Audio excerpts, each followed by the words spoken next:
आप सबका super concept classes में स्वागत है। और आज की इस वीडियो में आप लोगों को क्लास 11th हिंदी इलेक्टिव का very very important subjective questions बताने वाला हूं, जो आपके टर्म 2 एग्जाम के लिए बहुत ही ज़्यादा इंपॉर्टेंट है।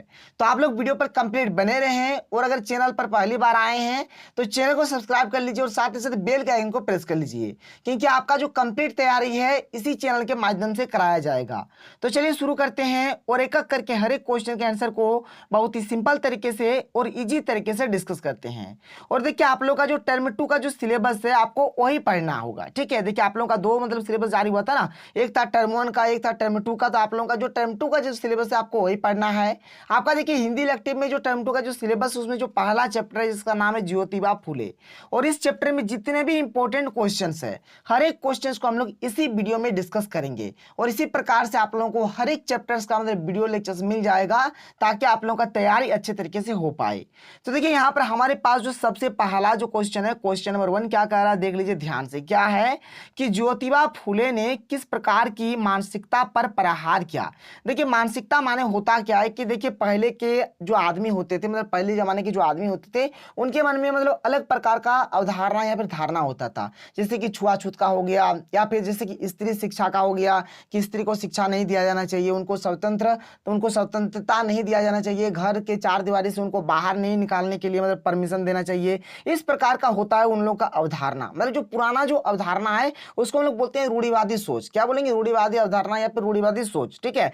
तो ध्यान से सुनिएगा यहाँ पर कि जो क्वेश्चन यहाँ पर दिया गया है क्या है, एक एक करके मैं आपको हर एक चीज को समझा दूंगा। यहाँ पर दिया है कि ज्योतिबा फूले ने किस प्रकार की मानसिकता पर प्रहार किया। देखिए ध्यान से यहाँ पर क्या बोला जा रहा है, उत्तर क्या है कि ज्योतिबा फूले ने रूढ़िवादी सोच तथा स्वयं को श्रेष्ठ जाति घोषित करने की मानसिकता पर प्रहार किया। मतलब रूढ़िवादी सोच जो है, रूढ़िवादी सोच मैंने पहले जमाने का जो सोच है, जैसे कि छुआछूत हो गया, स्त्री शिक्षा हो गया, स्त्री को स्वतंत्रता नहीं दिया जाता है, या फिर जो शोषण टाइप का जो भी चीज होता है, हर एक चीज यहाँ पर मतलब जो पहले जमाने का जो भी चीज है इसको बोलते हैं रूढ़िवादी सोच। तो ज्योतिबा फूले ने रूढ़िवादी सोच और ऐसे लोग या फिर वैसे समाज के वैसे जाति के लोग, ठीक है, जो अपने आप को एकदम श्रेष्ठ मानते हैं, ठीक है, उनका मतलब यहाँ पर जो मानसिकता है इस पर उन्होंने प्रहार किया है। ज्योतिबा फूले स्त्री शिक्षा के विरोधी तथा गरीबों दलितों को गुलाम रखने वाली मानसिकता पर भी चोट की थी, ठीक है। जैसे कि वैसे लोग जो मतलब गरीबों का शोषण करते हैं, दलितों को गुलाम बनाकर रखते हैं, स्त्री शिक्षा के जो विरोधी थे, उन लोगों का भी जो मानसिकता है उस पर भी इन्होंने चोट किया है। फिर आगे क्या कि ज्योतिबा फूले हर प्रकार के शोषण की विरोधी थे, ठीक है। मतलब देखिए जो भी प्रकार का जो भी शोषण होता है, जिसमें मतलब किसी भी व्यक्ति का शोषण होता है, वो हर एक टाइप के शोषण की वह विरोधी थे। तो यहाँ पर इसका उत्तर इसको आप लोग लिखिएगा, कोई दिक्कत कोई प्रॉब्लम नहीं होगा। आगे बढ़ते हैं, अगला क्वेश्चन देख लीजिए। क्वेश्चन नंबर 2 यहाँ पर क्या कह रहा है देख लीजिए। क्वेश्चन नंबर 2 है कि आदर्श परिवार के बारे में ज्योतिबा फूले के विचार बतलाइए। यहाँ पर आदर्श परिवार का डेफिनेशन आपको बताना है। किसके विचार के आधार पर बताना है? ज्योतिबा फूले के विचार के आधार पर बताना है। यानी कि ज्योतिबा फूले ने आदर्श परिवार के बारे में कौन सा कथन दिया है आपको यहाँ पर बताना। ध्यान सुनिएगा, देखिए यहाँ पर क्या लिखा गया है। देखिए बहुत ही सिंपल उत्तर है, एक बार पढ़िएगा याद हो जाएगा। क्या है कि ज्योतिबा फूले के अनुसार एक आदर्श परिवार वह है जिस परिवार में पिता क्या है, बौद्ध धर्म का होना चाहिए, माता ईसाई धर्म का हो, बेटी मुसलमान हो और बेटा सत्य धर्मी हो। वह परिवार एक आदर्श परिवार है। ये कथन किनका है? तो ये कथन ज्योतिबा फूले जी का है, ठीक है। उनका जो कथन है एक्चुअल में क्या बोला जा रहा है कि परिवार में जो होगा, जो पिता होगा वो बौद्ध धर्म का होना चाहिए, माता ईसाई होना चाहिए, बेटी मुसलमान होनी चाहिए, बेटा सत्य धर्मी होना चाहिए। इस प्रकार का जो परिवार होगा यही होगा आदर्श परिवार। एक्चुअल में इसका जो कहने का जो उद्देश्य है कि अर्थात आदर्श परिवार का तात्पर्य है कि सभी धर्म के लोग मिलजुल कर रहें। देखिए यहाँ पर एक्चुअल में होता है क्या, देखिए परिवार में जैसे कि पिता हो गया, माता हो गया, बेटी हो गया, बेटा हो गया, सब क्या होता है मिलजुल कर रहते हैं। तो यहाँ देखिए अलग अलग मतलब धर्म के हैं और मिलजुल कर रहे हैं, तो इसी को क्या बोला जाएगा? आदर्श परिवार बोला जाएगा। इसको आप लोग नोट करिए, बहुत ही सुंदर सा और सिंपल सा यहाँ पर मैंने डेफिनेशन लिख दिया है। आगे बढ़ते हैं, आगे क्या है देख लीजिएगा ध्यान से। अगला जो प्रश्न हमारे पास है क्या कह रहा है कि अस्पृश्य जातियों के उत्थान के बारे में ज्योतिबा ने क्या उपाय किए। देखिए यहाँ पर अस्पृश्य जातियां माने क्या हो जाता है, जैसे कि वैसे जाति जिनको हम लोग नहीं छूते हैं, माने जिनके साथ भेदभाव किया जाता है, जिनके साथ छुआछूत किया जाता है। बहुत सारे ऐसे जाति होंगे जो छोटे छोटे जाति होते हैं उनको हमारे समाज में अच्छा स्थान नहीं दिया जाता है, अभी भी उनके साथ भेदभाव किया जाता है। जी मतलब देखिए मतलब जो बड़े बड़े जाति जिस चापाकल में जिस कुआं में पानी लेते हैं उस कुआं में या फिर उस चापाकल में छोटे जातियों को पानी लेने नहीं दिया जाता है। तो इस प्रकार का बहुत सारा अत्याचार मतलब छुआछूत अभी भी हमारे समाज में है।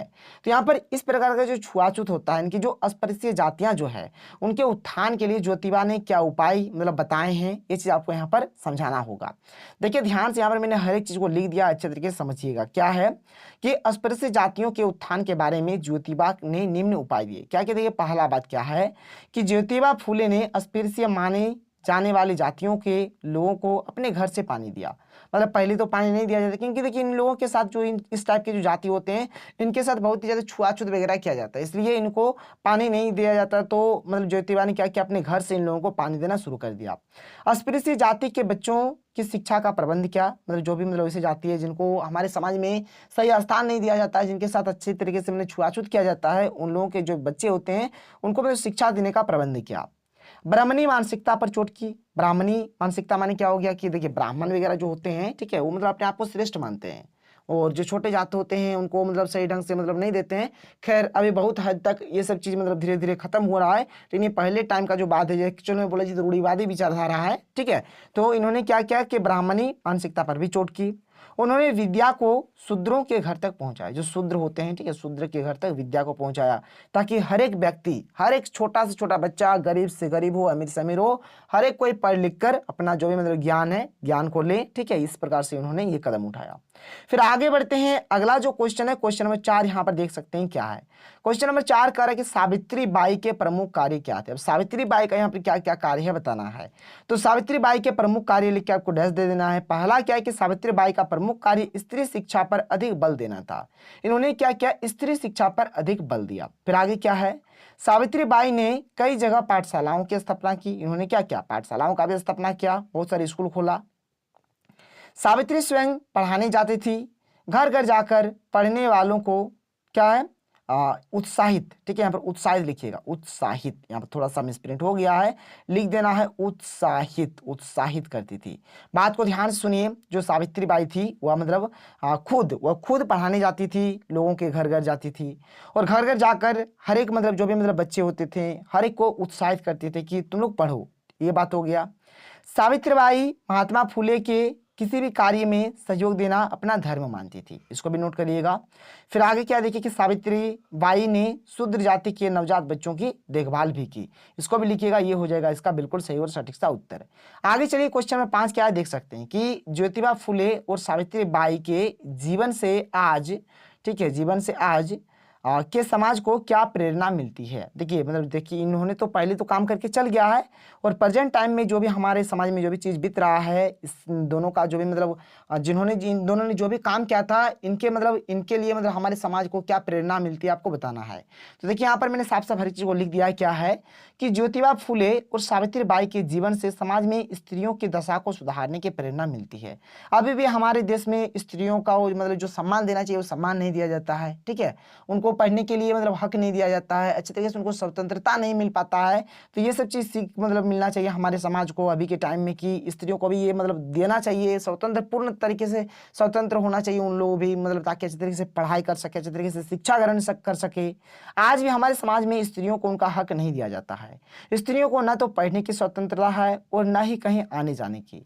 अतः ज्योतिबा फूले और सावित्रीबाई के जीवन से समाज के हर एक नागरिक को यह सीखना चाहिए कि स्त्री भी हमारे समाज का एक अहम हिस्सा है, ठीक है। इसलिए स्त्रियों को भी पढ़ने लिखने और अन्य स्वतंत्रता देनी चाहिए, जो कि यहाँ पर मैंने लिख दिया है। कोई प्रॉब्लम, कोई दिक्कत नहीं है। आगे बढ़ते हैं। आगे देखिए अगला जो प्रश्न है क्या कह रहा है, ध्यान सुनिएगा कि ज्योतिबा फूले ने किस प्रकार के सर्वांगीण समाज की कल्पना की है, वो मतलब किस प्रकार का समाज चाहते हैं। तो ज्योतिबा फूले ने एक ऐसे समाज की कल्पना की थी जिनमें सभी स्त्री पुरुषों को समान अधिकार प्राप्त हो, इसमें कोई बड़ा छोटा ना हो, स्त्री पुरुष सभी को समान समान हक मिले, सभी को स्वतंत्रता मिले, पढ़ने लिखने या फिर कहीं आने जाने या फिर जो भी स्वतंत्रता का जो भी चीज होता है दोनों को मिले, स्त्री को भी मिले पुरुष को भी मिले, जितना पुरुष को मिले उतना स्त्री को भी मिले।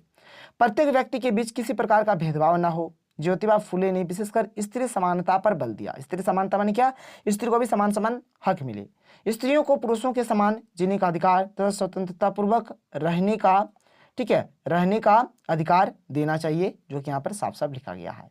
फिर आगे बढ़ते हैं, अगला प्रश्न देख लेते हैं। क्वेश्चन नंबर 7 क्या है, देखिए। ज्योतिबा फुले स्त्री पुरुष के बीच किस प्रकार के संबंध चाहते, ठीक है, यहाँ पे चाहते लिखिएगा, संबंध चाहते थे, चाहते थे, ठीक है, किस प्रकार का रिलेशन चाहते थे स्त्री पुरुष में। तो देख लीजिए यहाँ पर मैंने हर एक चीज को लिख दिया है। क्या है कि ज्योतिबा फुले स्त्री पुरुष में समानता चाहते थे, यानी कि दोनों को समान समान का हक मिले। वे स्त्री को उसका अधिकार दिलाना चाहते थे।